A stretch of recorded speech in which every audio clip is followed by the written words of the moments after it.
أعوذ بالله من الشيطان الرجيم پناہ مانگتا ہوں میں اللہ کی شیطان مردود سے۔ بسم الله الرحمن الرحيم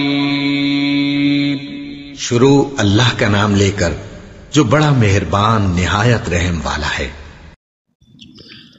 أعوذ بالله من الشيطان الرجيم بسم الله الرحمن الرحيم قل إني نهيت أن أعبد الذين تدعون من دون الله قل لا أتبع أهواءكم قد ضللت إذا وما أنا من المهتدين قل إني على بينة من ربي وكذبتم به ما عندي ما تستعجلون به إن الحكم إلا لله يقص الحق وهو خير الفاصلين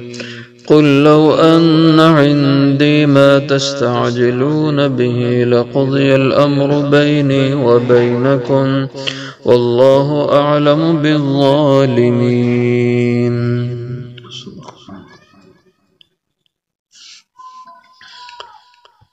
قل کہہ دیجئے انی نہی تو بے شک مجھے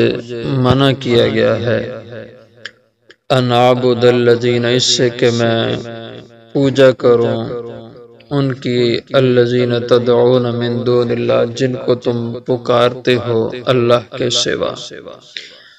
قل لا اتبع کہہ دیجئے نہیں میں پیروی کرتا نہیں میں چلتا ہوا کم تمہاری خواہشات پر قد ضللت ایسی صورت میں تحقیق میں بھٹک جاؤں گا اذن اس وقت وما انا اور نہ رہوں گا میں من المہتدین ہدایت یافتہ لوگوں میں سے قل کہہ دیجئے انی علی بینۃ من ربی بے شک میں دلیل پر ہوں اپنے رب کی طرف سے وَكَذَّبْتُمْ بِهِ اور تم نے جھٹلایا اسے ما عندی ما تستعجلون بِهِ نہیں ہے میرے پاس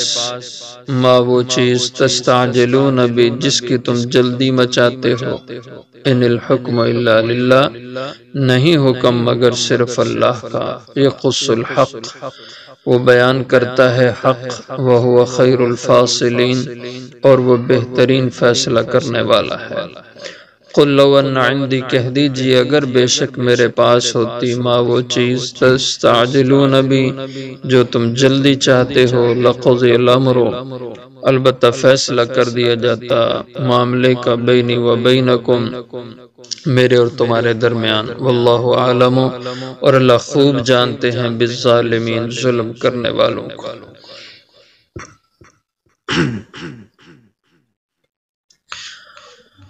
اس سے پہلے بھی یہ مضمون گزرا ہے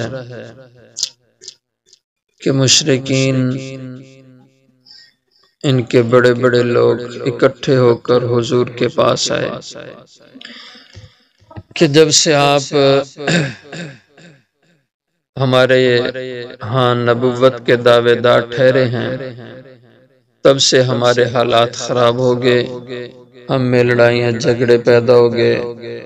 باپ ایک طرف بیٹا دوسری طرف ایک بھائی ایک طرف دوسرا بھائی دوسری طرف اور سب رشتوں میں ٹوٹ پھوٹ ہو گئی رشتوں میں مخالفت پیدا ہو گئی اور یہ صرف آپ کی وجہ سے تو کوئی ہم مل بیٹھ کے ایسی صورت بنائیں کہ ہمارے معاشرے میں اتفاق ہو جائے فرمایا کیا انہوں نے کہا ہمارے ذہن میں ایک بات ہے کہ ہم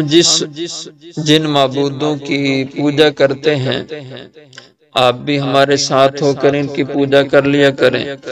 اور آپ جس معبود کی پوجا کرتے ہیں ہم آپ کے ساتھ ہو کر اس کی پوجا کر لیا کریں گے تو اس سے ہم میں اتفاق ہو جائے گا لڑائی ختم ہو جائے گی یہ جھگڑے سارے مٹ جائیں گے تو اس پہ حضور اکرم صلی اللہ علیہ وسلم نے ارشاد فرمایا کہ قل، اے میرے محبوب ان سے کہیں، انی نہیتو، بے شک مجھے منع کیا گیا ہے، مجھے روک دیا گیا ہے، ان اعبدا، کہ میں پوجا کروں، بندگی کروں، الذین تدعون من دون اللہ، تمہارے ان خداؤں کی، ان معبودوں کی جن کو تم پکارتے ہو اللہ کے سوا، اور تم تو کفر و شرک پر ہو اور میں حق پر ہوں، تم ہمارے خدا اور ہمارے معبود کی عبادت کرو تو ٹھیک ہے، تمہارا حق بنتا ہے، لیکن میں تمہارے خداؤں اور معبودوں کی پوجا کروں، یہ مجھے میرے رب نے اس سے روک دیا ہے اور منع کیا ہے۔ یہ کوئی اتفاق کی صورت نہیں، اتفاق کی صورت یہ ہے کہ میں حق لے کر آیا ہوں، تم بھی اس حق پر آ جاؤ تو اختلاف ختم ہو جائے۔ تو قد ضللت اذن قل لا اتبع اهواءکم، کہہ دیجئے کہ نہیں میں پیروی کرتا، نہیں میں چلتا اہواکم، تمہاری خواہشات پر، کہ یہ تمہاری خواہشات ہیں اور تمہاری ایک چاہتے ہیں، یہ حقیقت نہیں ہے، جس راستے پر اور جس رخ پہ تم جا رہے ہو یہ حقیقت نہیں، یہ صرف تمہاری خواہشیں ہیں، اور میں تمہاری خواہشات پہ نہیں چل سکتا،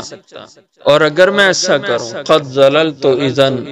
تحقیق میں گمراہ ہو جاؤں گا، میں بھٹک جاؤں گا سیدھی راہ سے، اذن اس صورت میں کہ جب میں تمہاری خواہشات کی پیروی کرنے لگ جاؤں، وما انا من المہتدین، اور میں اب ہدایت پر ہوں، ہدایت پہ چل رہا ہوں، اور تمہاری بات ماننے کی صورت میں وما انا من المہتدین، میں ہدایت والوں میں سے نہیں رہوں گا، پھر میں ہدایت سے کٹ جاؤں گا، اس لیے میں تمہاری راہ نہیں اختیار کر سکتا، ہاں البتہ تم میری راہ پہ آ جاؤ کہ یہ اللہ کی راہ ہے۔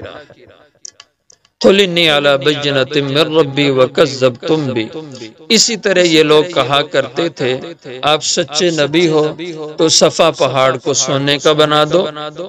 اور تمہارے لیے باغات ہوں، تمہارے لیے یہ دنیا کی آسائشوں کی چیزوں کے مطالبے کرتے، یہ بھی آپ کے پاس ہونا چاہیے اگر آپ سچے ہیں۔ تو اس کے جواب میں اللہ نے فرمایا قل، اے میرے محبوب کہیں انہیں، انی علی بینۃ من ربی، بے شک میں تو دلیل پر ہوں اپنے رب کی طرف سے، میں تو کتنے معجزات تمہیں دکھا چکا ہوں، میں دلائل کی بنیاد پہ تم سے بات کہتا ہوں،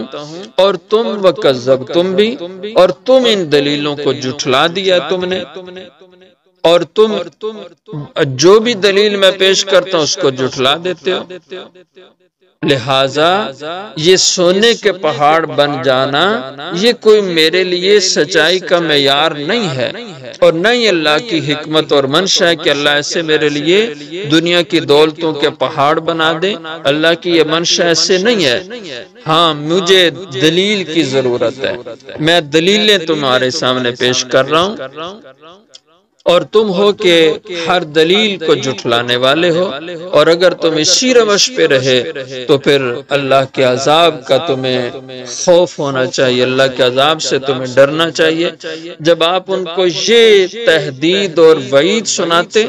عذاب کا ڈراوا دیتے، تو کہتے ٹھیک ہے لاؤ عذاب، ہم نہیں مانتے، عذاب دکھاؤ ہمیں، تو فرمایا انہیں یہ کہہ دے ما عندی ما تستعجلون بہ، نہیں ہے میرے پاس،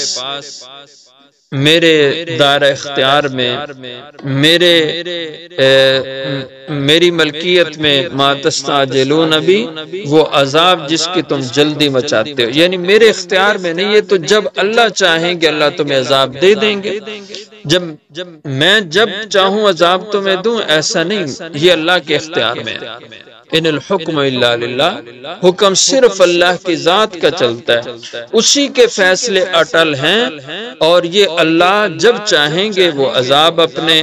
منکروں کو دے دیں، اور نہ چاہیں ڈھیل دیتے رہیں اللہ، یہ اللہ کی اپنی منشا ہے اور اللہ کا ارادہ ہے۔ باقی جو فیصلے چلنے ہیں اس دھرتی پہ، اس زمین پہ، جو حکم چلنا ہے وہ الا للہ، وہ صرف اللہ کی ذات کا ہے۔ یقص الحق، وہی حق کو بیان کرتا ہے۔ یہ سارا حق قرآن کی شکل میں اللہ بیان کر رہے ہیں، وَهُوَ خَيْرُ الْفَاصِلِينَ، اور وہ اللہ بہتر فیصلہ کرنے والے ہیں۔ دنیا میں بھی فیصلہ ہو جائے گا ہمارے تمہارے درمیان کہ حق کس طرف ہے اور باطل کس طرف ہے، اور آخرت میں تو فیصلہ کھلا کھلا واضح آنکھوں کے سامنے نظر آئے گا کہ جو ماننے والے اطاعت کرنے والے وہ جنت میں چلے جائیں گے، اور نہ ماننے والے نافرمان سرکش وہ دوزخ میں چلے جائیں گے۔ واضح فیصلہ ہو جائے گا۔ قُلْ لَوْ أَنَّ عِنْدِي مَا تَسْتَعْجِلُونَ بِهِ، کہہ دیجئے اگر بے شک میرے دائرہ اختیار میں ہوتا، میرے پاس قدرت ہوتی، ما تستعجلون بِهِ، اس کی جو تم جلدی چاہ رہے ہو، یعنی عذاب دینے کی، کہ میں جس وقت چاہتا عذاب دے دیتا تو پھر تو فیصلہ ہو جانا تھا، جیسے تم مانگ رہے ہو میں تمہیں عذاب دے دیتا تھا، لیکن یہ چونکہ اللہ نے طے کرنا ہے کہ کس کو عذاب دینا ہے، کس کو ڈیل دینی ہے، کس کو چھوڑنا ہے۔ لَقُضِيَ الْأَمْرُ، اگر یہ میرے اختیار میں ہوتا تو البتہ فیصلہ کر دیا جا چکا ہوتا، بینی و بینکم، میرے اور تمہارے درمیان، یہ کب کا فیصلہ ہو جاتا، لیکن یہ اللہ نے مجھے اس کا اختیار نہیں دیا، وہ اللہ نے اپنے پاس رکھا۔ ہاں، جو اس کے باوجود نہ مانے اور پھر بھی کفر و شرک اور گمراہی کی راہ پہ چلیں تو وہ ظالم ہے، اپنی جانوں پہ ظلم ڈھانے والے ہیں، اپنے آپ کے ساتھ زیادتی کرنے والے ہیں، اور کل کو وہ اس کا نقصان اٹھائیں گے۔ واللہ عالم بالظالمین، اور اللہ خوب جانتے ہیں ظلم کرنے والوں کو۔